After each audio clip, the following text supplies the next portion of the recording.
नमस्कार।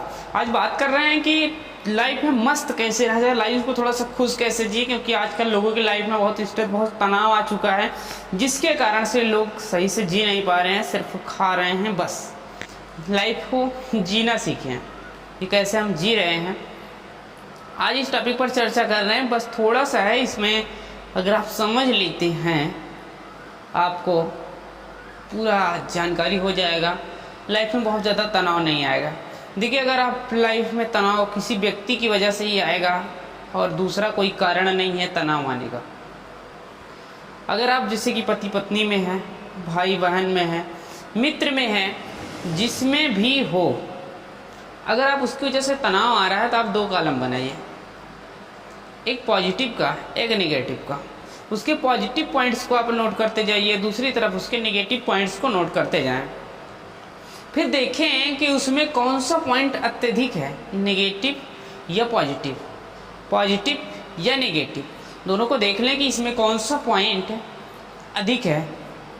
उसके बाद डिसीजन लें। सपोज दैट तलाक तक बात बहुत लोगों की आ जाती है, तो अगर हम वहाँ पर ये देख लें कि इसके अंदर पॉजिटिव क्या है और नेगेटिव क्या है। नेगेटिव को हटा सकते हैं, पॉजिटिव को रख सकते हैं। अगर बात तलाक तक आ जाती है तो उसका एक रीज़न क्या है कि वहाँ पर क्यों हो रहा है, पहले उसको समझते हैं। दूसरी चीज़ ये पहले सोच लें तलाक देने से पहले कि हमने किया क्यों था, हमने शादी किया क्यों था। अगर हम इसको अपने बिजनेस पर लॉन्च करते हैं, इस फार्मूले को, बिजनेस को, अगर हम बिजनेस को बंद करते हैं, बहुत सारे लोग होते हैं बिजनेस को बंद कर देते हैं, बिजनेस को कर नहीं पाते हैं, चलाने का आइडिया ना होने के कारण बंद कर देते हैं। लास्ट में क्या कहते हैं, मेरा चला नहीं बिजनेस, मेरी लाइफ सक्सेस नहीं हुई। आज इसी पर पूरी बात करेंगे, इसी पर एकदम। तो नहीं चल रहा है, उसका पहले आप पॉइंट ढूंढिए कि क्यों नहीं चल रहा है, इसका रीजन क्या है, हमारा बिजनेस ना चलने का, बिजनेस ग्रो क्यों नहीं कर रहा है। आप उसको सब कुछ आप plus point, minus point, plus point, minus point, इसको नोट करिए। देखिए, प्रॉब्लम जब बड़ी प्रॉब्लम होती है ना, तो हमेशा लिखित रूप में उसको रखिए। अगर आप सोचिए कि छोटी छोटी प्रॉब्लम्स तो माइंड से सॉल्व कर सकते हैं, लेकिन बड़ी प्रॉब्लम को माइंड में कैलकुलेट करेंगे तो कन्फ्यूज हो जाएंगे। अब यह नहीं कि प्रॉब्लम सामने आ जाए, आप बाइक से जा रहे हैं, प्रॉब्लम अगर सामने आ जाए तो आप तुरंत लिखने लगे कि ब्रेक लगाएं या क्लच दबाएं। हाँ, तो ऐसा नहीं करना है, वहाँ तो इमीडिएटली एक्शन लेना पड़ेगा। कोई बड़ी प्रॉब्लम से, सपोज दैट आप बिजनेस बंद करना चाहते हैं, तो वहाँ पर पहले उसको लिखें, पॉइंट्स लिख कर से डिसीजन लें, शेयर करें लोगों में हो सके तो, नहीं तो स्वयं में उसको लिख करके उसके बाद डिसीजन लें। अब वहाँ पर सब कुछ होने के बाद लास्ट में एक डिसीजन लें कि मैंने इसको शुरू क्यों किया था, मैंने इसको शुरू क्यों किया था।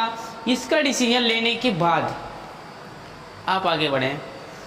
आते हैं अगली पॉइंट्स पर। लाइफ में अगर हम देखिए, लाइफ मनुष्य है तो मनुष्य में कमियां तो हैं ही हैं, कमियां तो हैं।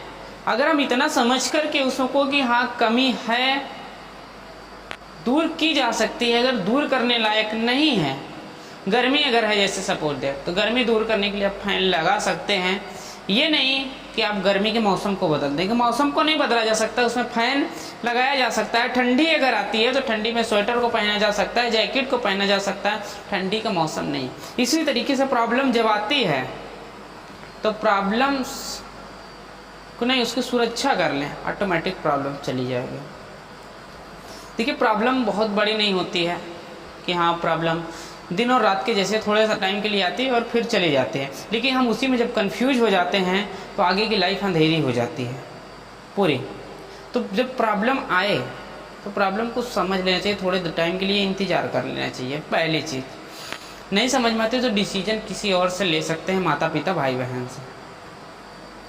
अगर इसके बाद भी नहीं समझ में आता है तो उसको चुपचाप कहीं साइड में उस मैटर को दबा दें, ऑटोमेटिक प्रॉब्लम सॉल्व हो जाएगी और आपके रिश्ते बने रहेंगे, रिश्ता बिखर नहीं पाएगा।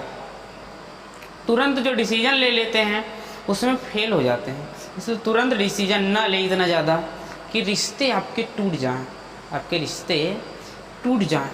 मस्त रहिए, बस ये आप ये सोच लीजिए कुछ कमियां आप में भी हैं, आप अपने आप को देख लीजिए, तब दूसरे की कमियां निकालिए।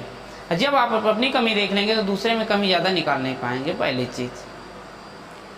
जब आप दूसरे में कमी नहीं निकाल पाएंगे तो आपको छोड़ने की हिम्मत नहीं पड़ेगी, या आपको कोई वो छोड़ नहीं पाएगा, कोई भी रहेगा लाइफ में। अकेले रहना सीखिए। सबसे पहली चीज़ तो ये भी आप एक बार नोट कर लीजिए कि आप अकेले रहना सीखें। अकेले रहने का मतलब किसी पर डिपेंड ना हो, कि हाँ किसी पर डिपेंड रहें।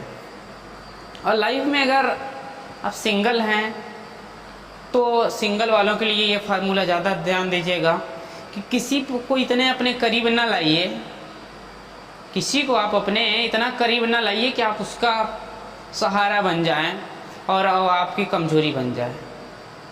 सबको उतना दूर रखिए। समय उसको दीजिए जो आपको समय दे। फालतू लोगों के लिए फालतू समय कभी मत दीजिए, अन्यथा आपकी इज्जत कम हो जाएगी और आप बर्बाद हो जाएंगे। आपको कोई पूछेगा नहीं, इसलिए समय फालतू लोगों को समय मत दीजिए, फालतू लोगों को।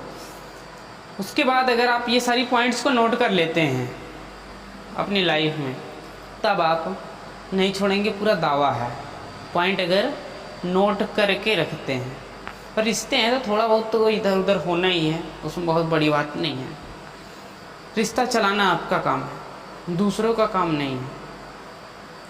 रिश्ते में थोड़ा बहुत ज़्यादा मिठास नहीं लानी चाहिए। हाँ, प्रेम आप उतना कीजिए जितने में कंट्रोल हो सके। ज़्यादा करेंगे तो फेल हो जाएंगे, फेल हो जाएंगे, ये श्योर है।